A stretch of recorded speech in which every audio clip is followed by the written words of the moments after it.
చిన్న చిన్న ముక్కలుగా కట్ చేశాను. వీటిని ఇందులో వేసేసుకుందాం. వేసి లైట్గా వేయించుకుందాం. అలాగే మీకు కావాలంటే ఇందులో కొన్ని నీళ్లు పోసి కూడా మన ఈ దోసకాయ ముక్కల్ని చక్కగా కుక్ చేసేసుకోవచ్చు.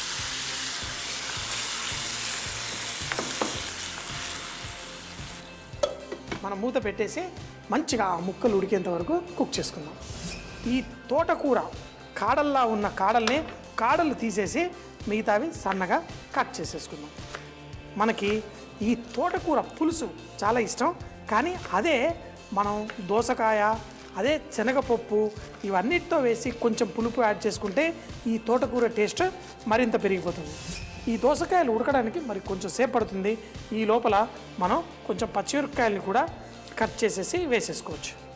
అయితే మీకు కారం వేసుకోవాలా, పచ్చిమిరపకాయలు వేసుకోవాలా మీ ఇష్టం. తోటకూర పులుసుల్లో వాటిల్లో కొంతమంది కారం ఇష్టపడతారు. సో కావాలంటే కొంచెం కారంని కూడా మనం ఇందులో వేసేసుకుందాం. వేసేసి ఆ దోసకాయ ముక్కలు పర్ఫెక్ట్గా కుక్ అయ్యేంత వరకు స్లోగా కుక్ చేసుకుందాం. మన దోసకాయ ముక్కలు కుక్ అవుతూ ఉన్నాయి. ఇంకా కొంచెం కుక్ అవ్వాలి, కానీ సగం కంటే ఎక్కువ కుక్ అయిపోయిన తర్వాత మనం దీంట్లో చింతపండు పులుసు వేసేసుకోవచ్చు. అయితే చింతపండు పులుసు వేసిన తర్వాత కొంచెం ఎక్కువ టైం పడుతుంది కుక్ చేసుకోవడం. అందుకని మొదటిగానే 10 నిమిషాలు చక్కగా ఈ దోసకాయల్ని కుక్ చేసేసుకొని తర్వాత ఇందులో మన చింతపండు పులుసు కావాల్సినంత పులుపు, మరి ఆ పులుపుని కొంచెం కట్ చేయడం కోసం కొంచెం అంత బెల్లం.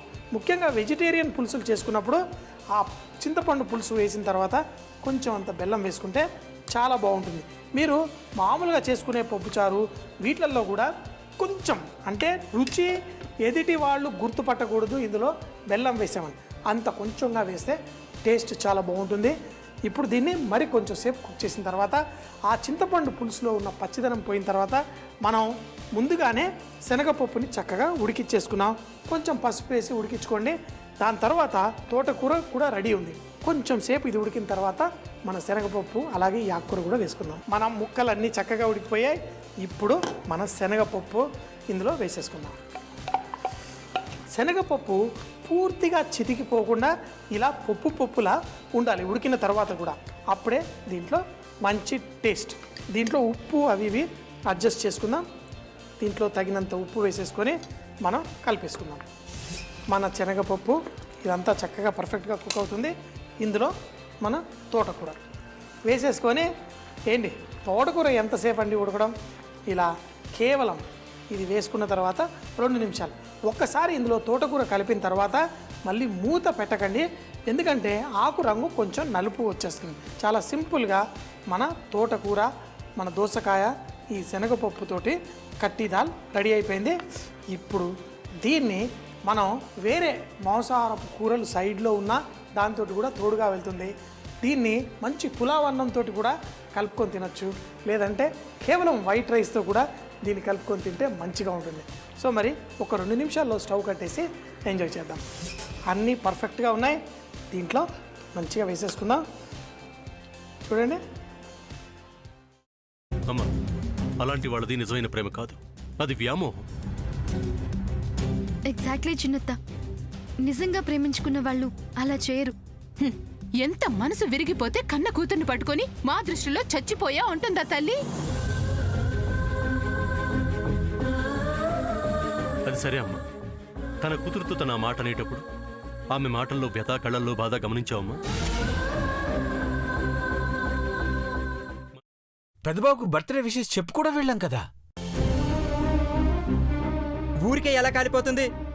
మంట పెడితేనో పడితేనో తగలబడుతుంది.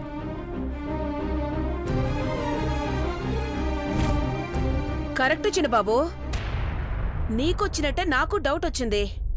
పార్వతే షర్టును తగలబెట్టిందనుకుంటా.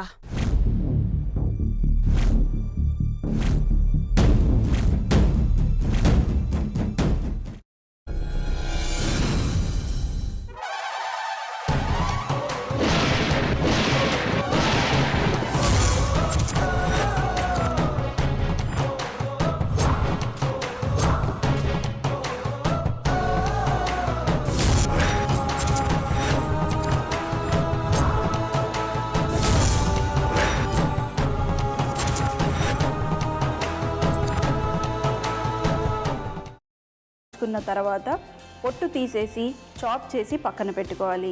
ఒక ప్యాన్లో కొద్దిగా నూనె వేడి చేసి అందులో ఆవాలు, మినప్పప్పు, శనగపప్పు, కరివేపాకు, సన్నగా తరిగి పెట్టుకున్న ఉల్లిపాయలు వేసుకుని 1 నిమిషం పాటు వేయించుకోవాలి. ఆ తర్వాత కాల్చి కట్ చేసి పెట్టుకున్న వంకాయని కూడా అందులో వేసుకుని బాగా మిక్స్ చేసి బౌల్లోకి ట్రాన్స్ఫర్ చేసుకుని అందులో తగినంత చిక్కటి పెరుగు లేదా పల్చటి పెరుగు వేసుకుని మిక్స్ చేసి అన్నంతో కానివ్వండి, చపాతీతో కానివ్వండి సర్వ్ చేసినా చాలా బాగుంటుంది.